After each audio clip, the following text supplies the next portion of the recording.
नया IBN 7 हौसला है।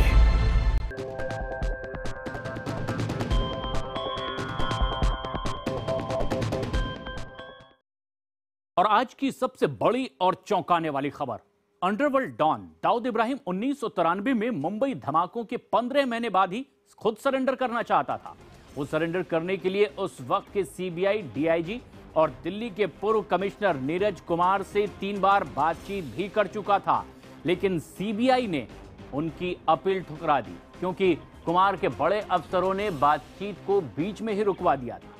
डी कंपनी के नाम से काले कारनामे करने वाले दाऊद से बतौर सीबीआई अफसर कुमार ने 3 बार बातचीत की थी। दाऊद मुंबई बम धमाकों में मुख्य आरोपी है और अपनी आने वाली किताब में कुमार ने ये बातें लिखी है और एक अंग्रेजी अखबार से कुमार ने ये बातें कही है। कुमार के मुताबिक उन्होंने जून 1994 में 3 बार दाऊद इब्राहिम से बातचीत की और वो सरेंडर करने पर विचार उस वक्त कर रहा था, लेकिन उसे एक चिंता थी, उसे डर था कि जब वो भारत वापस आएगा तो उसके दुश्मन उसे खत्म ना कर दें। कुमार ने उसे सुरक्षा के बारे में भरोसा भी दिया था और कहा था कि उसकी सुरक्षा सीबीआई की जिम्मेदारी होगी। दाऊद को वापस लाने के लिए पूरी बातचीत हो जाने के बाद भी कुमार के सीनियर अफसरों ने फोन पर बातचीत करने का सिलसिला खत्म कर दिया। और नीरज कुमार का कहना है कि इतने सालों में उन्हें यह समझ में नहीं आया कि आखिर उस वक्त की सरकार का उन आदेशों से लेना देना था या नहीं। हम आपको यह भी बता दें कि उस वक्त पीवी नरसिम्हा राव की सरकार थी, वो प्रधानमंत्री थे। जुलाई 2013 में दिल्ली पुलिस कमिश्नर के पद से रिटायर होने वाले नीरज कुमार मुंबई में 12 मार्च 1993 को हुए 13 धमाकों में सीबीआई जांच का नेतृत्व कर रहे थे और मुंबई में एक के बाद एक सिलसिलेवार इन धमाकों में 257 लोगों की जान गई थी, जबकि 700 से ज्यादा लोग इसमें घायल हुए थे।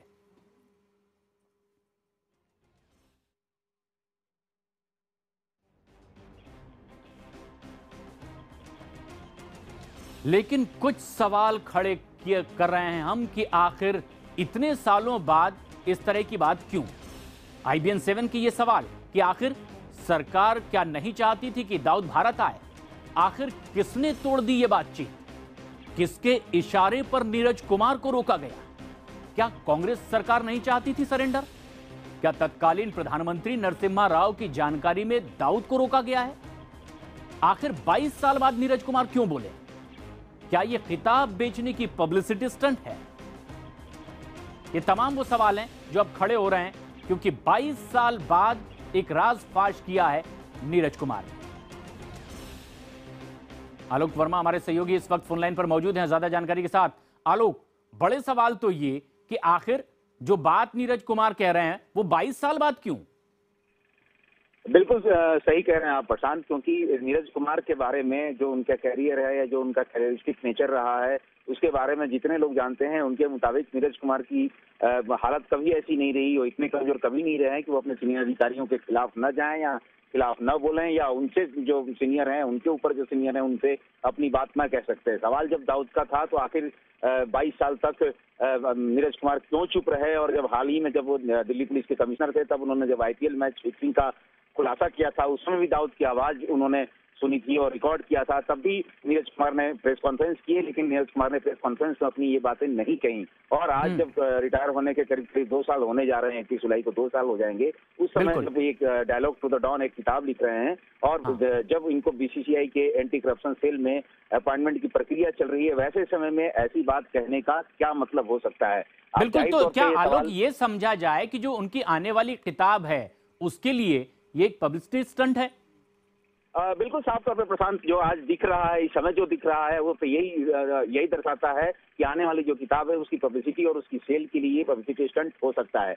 क्योंकि नीरज कुमार इस बात को कहने के बाद सुबह से अभी तक किसी के साथ औपचारिक बातचीत भी उन्होंने नहीं की है, किसी मीडिया समूह से भी बातचीत नहीं की है। अगर उनका कंसर्न इससे था तो उनको इस बारे में बात करना चाहिए था। लेकिन बड़े सवाल तो पूरी व्यवस्था पर भी खड़े हो रहे हैं कि आखिर जब खुद दाऊद इब्राहिम सरेंडर करना चाहता था तो रोका किसने? इस पूरी प्रक्रिया में बाधा किसने पैदा की? क्या उस समय की सरकार का कहीं कोई रोल था? क्या ये सीधे आरोप समझे जाएं इस बात से? बिल्कुल जाहिर तौर पर अगर प्रशांत नीरज कुमार सही बात कह रहे हैं, वो अपने दावे पर कायम हैं और उनके पास इस तरह के कुछ सबूत हैं जो ये साबित करेंगे कि दाऊद ने उनसे बातचीत की थी। जहां तक हम लोगों को पता है, इसमें कोई गुरेज और इसमें कोई शक नहीं है कि नीरज कुमार ने अंडरवर्ल्ड ऑपरेशन का हेड किया था और इन्वेस्टिगेशन किया था और अंडरवर्ल्ड से जुड़े मामलों में काफी विशेषज्ञता उनको हासिल थी। और यही नहीं, इनके समय में एक नहीं कम से कम 4 डायरेक्टर सीबीआई में आए थे। और जिस तरह नीरज कुमार कह रहे हैं, क्या ऐसा था कि नीरज कुमार के पास जब इतनी सारी बातें थी तो उन्होंने जो दूसरे डायरेक्टर आए जो उस समय इनके सीनियर्स नहीं थे या डायरेक्टर से बातचीत करने की इन्होंने कोशिश की या नहीं की, ये तमाम चीजें हैं जो नीरज कुमार सामने आएंगे तभी पता चल पाएगा।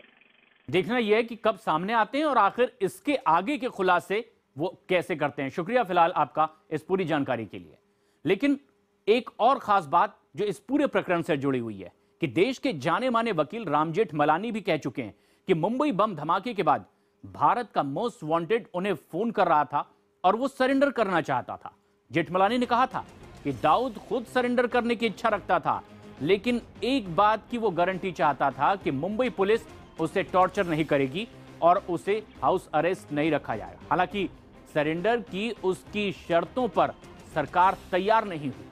आखिर क्यों? ये बड़े सवाल हैं। कई और सवाल हैं जिसका खुलासा होना